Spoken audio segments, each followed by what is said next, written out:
Donc, bonjour, nous sommes l'équipe CIED. Nous allons vous présenter le plan d'action pour une amélioration des suivis de grossesse en milieu défavorisé. Nous sommes une équipe de 5 participants dans le cours d'assises disciplinaires. Donc, le plan de la présentation, on va commencer avec la problématique en général. Par la suite, on va analyser la problématique avec les compétences du référentiel La Faculté.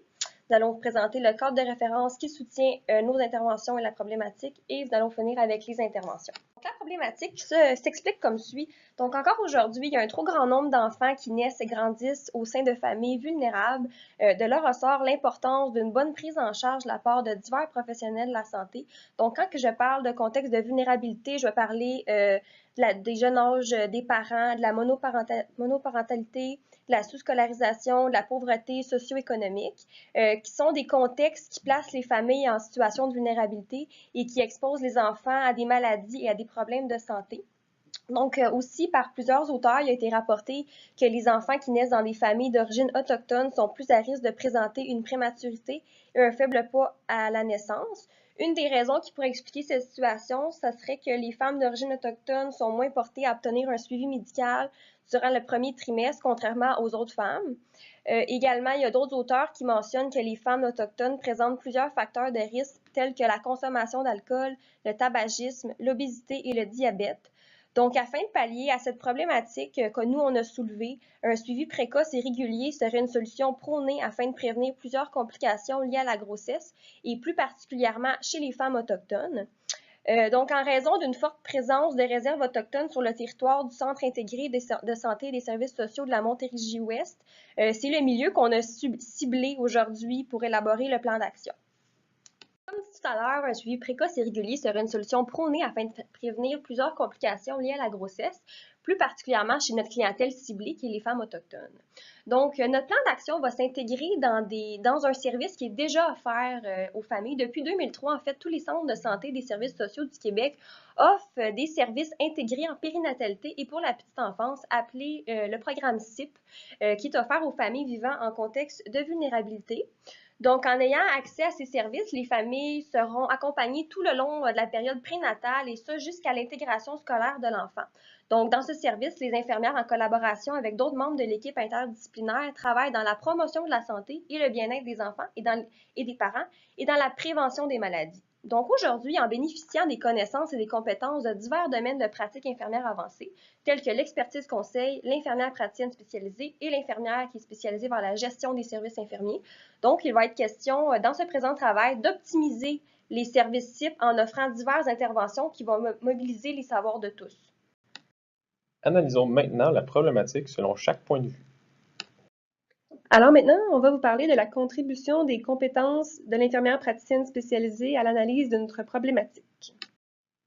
Alors, la compétence établir des partenariats en vue d'une collaboration centrée sur la santé et les soins des personnes, familles, communautés et populations, décrite par la Faculté des sciences infirmières, est mobilisée dans notre situation, puisqu'en tant qu'IPS, nous devons travailler en collaboration avec les autres professionnels de la santé ainsi que les acteurs du milieu pour identifier les ressources disponibles pour la personne et assurer un suivi complet et multidisciplinaire, particulièrement quand on parle des clientèles vulnérables et avec des besoins particuliers, dans notre cas la population autochtone, le partenariat infirmière-patient est aussi essentiel lorsqu'on parle de soins de santé aux femmes enceintes, car on doit impliquer la femme et sa famille dans son suivi et établir avec eux un plan d'action et une relation de confiance.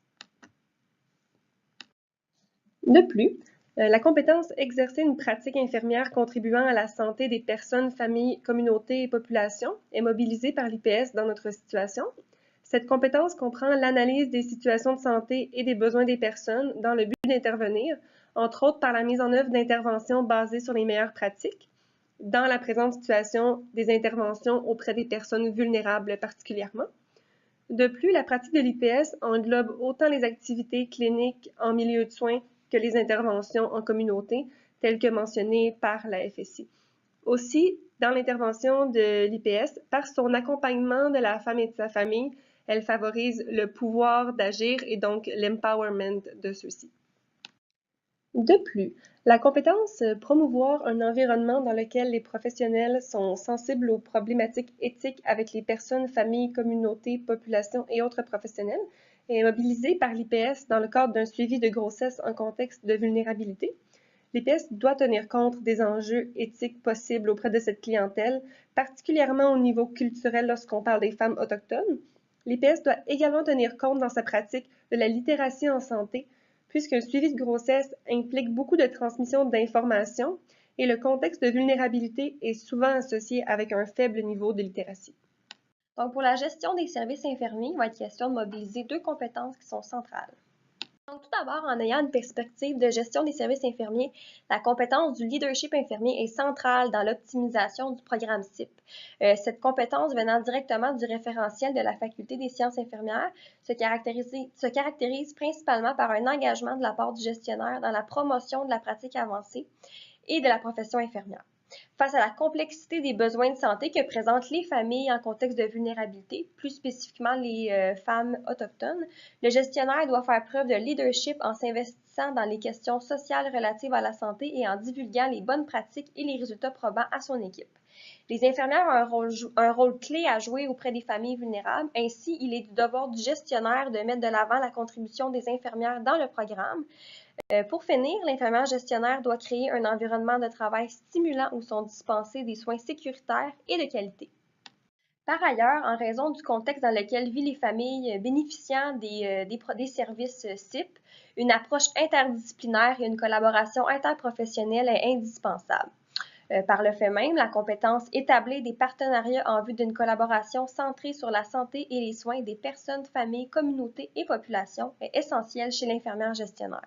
En effet, le gestionnaire des soins infirmiers, qui relève à la fois des défis monétaires, des défis liés à la pénurie du personnel et des demandes de soins qui sont de plus en plus complexes, l'infirmière est dans l'obligation de créer des partenariats de collaboration afin d'améliorer l'efficience et l'efficacité des services infirmiers dans le programme CIP. En plus, afin de diriger un changement tel que celui proposé aujourd'hui pour améliorer la qualité des services déjà offerts par les CIP, l'infirmière gestionnaire doit d'abord mobiliser les partenaires clés, identifier les ressources nécessaires pour optimiser ce service et finalement promouvoir et maintenir un climat de partenariat au sein de l'équipe. Du côté de l'expertise conseil, la contribution dans l'analyse de la problématique est principalement liée à ces trois compétences du référentiel de la Faculté des sciences infirmières. Une des compétences à mettre de l'avant dans l'optimisation des programmes CIP est celle de s'engager dans des recherches scientifiques, disciplinaires et interdisciplinaires, de même que dans des activités d'intégration des connaissances dans la pratique.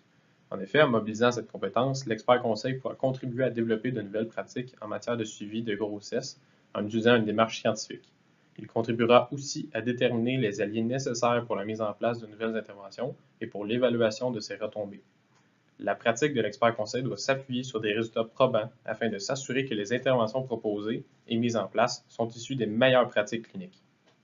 De plus, considérant qu'une partie de la population du territoire sur lequel sera déployé le plan d'action interdisciplinaire est issue d'une communauté ethnique aux prises avec des problématiques socio-économiques importantes, la compétence de promouvoir un environnement dans lequel les professionnels sont sensibles aux problématiques éthiques avec la personne, famille, communauté, population et autres professionnels s'avère indispensable pour l'expert conseil.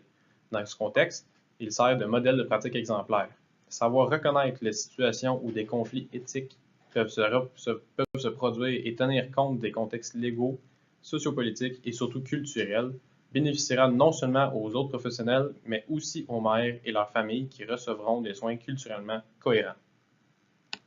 Puisque c'est par la co-construction d'un plan d'action intersectoriel en pratique infirmière avancée qu'il sera possible d'améliorer le suivi de grossesse des jeunes mères sur le territoire du 6 de Montérégie-Ouest, il est indispensable que l'expert conseil mette de l'avant la compétence d'établir des partenariats en vue d'une collaboration centrée sur la santé et les soins de personnes, familles, communautés, populations. Ainsi, il pourra, de concert avec l'infirmière praticienne spécialisée et l'infirmière gestionnaire, identifier et mobiliser les ressources nécessaires aux interventions choisies et déterminer la contribution de chacun des membres de l'équipe dans une optique de partenariat collaboratif. Le cadre de référence du plan d'action est caractérisé par le centre d'intérêt de la discipline professionnelle des sciences infirmières. En effet, elle s'intéresse aux soins dans ses diverses expressions auprès des personnes, des familles, des communautés et des populations qui, en interaction continue avec leur environnement, vivent des expériences de santé. Afin de bien guider l'utilisation et le développement des savoirs, Le paradigme de la transformation est commun aux membres de l'équipe interdisciplinaire. Ainsi, cette vision du monde indique que le changement est perpétuel et unidirectionnel à l'intérieur d'une expérience de santé unique de la personne.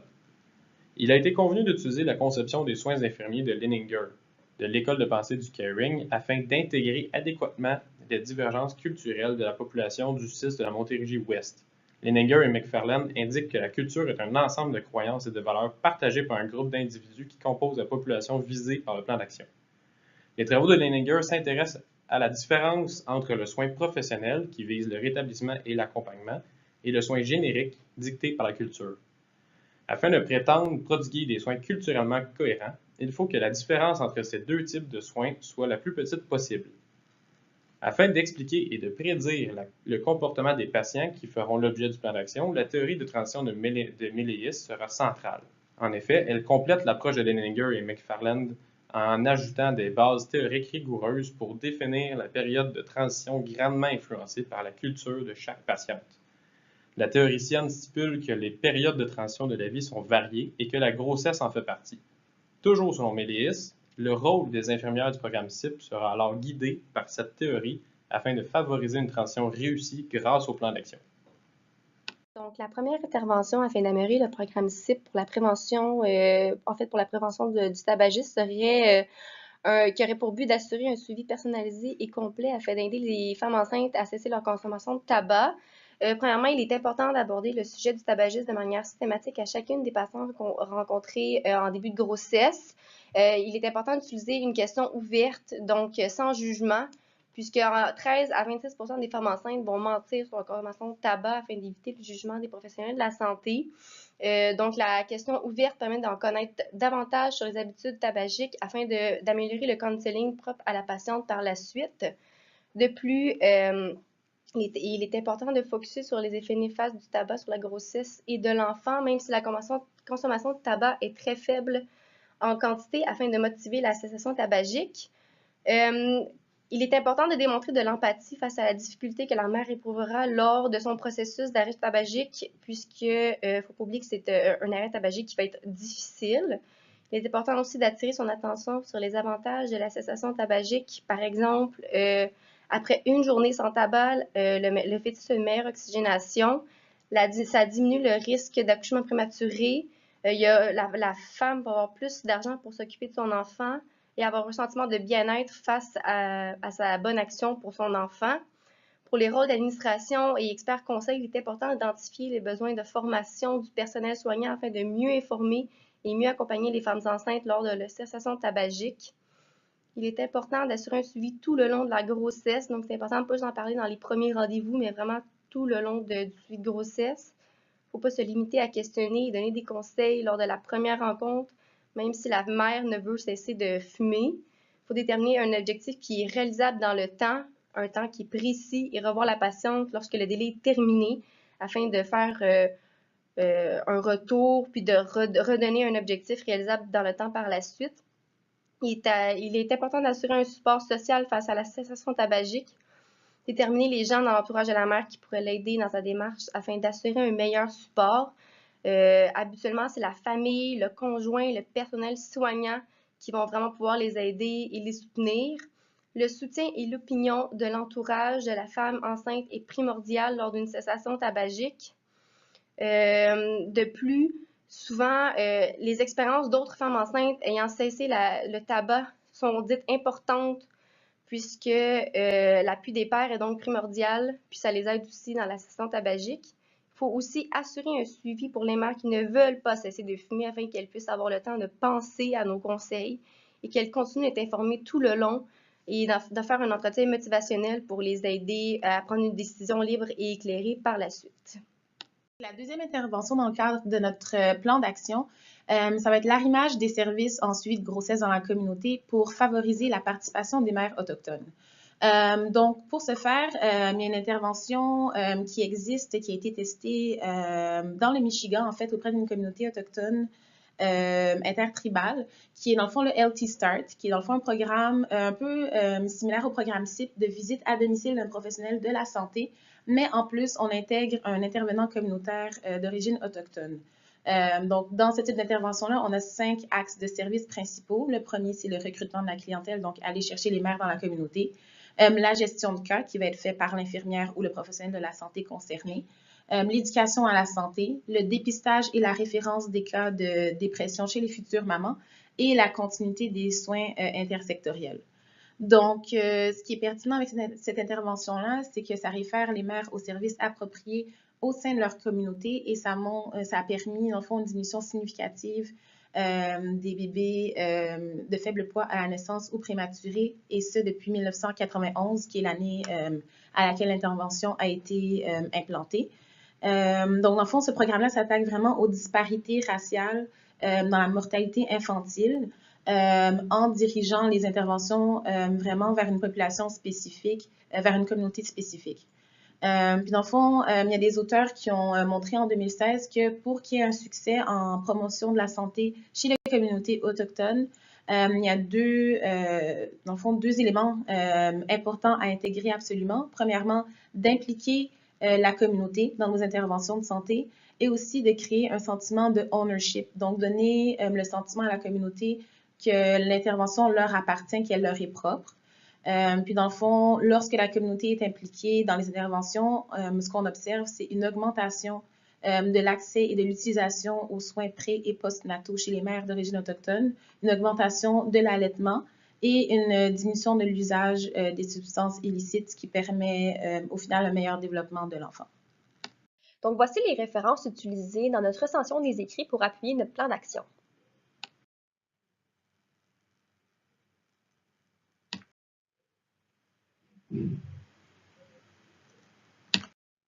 Mentionnons que la contribution de chaque membre est équitable, tout comme le démontre la répartition du travail.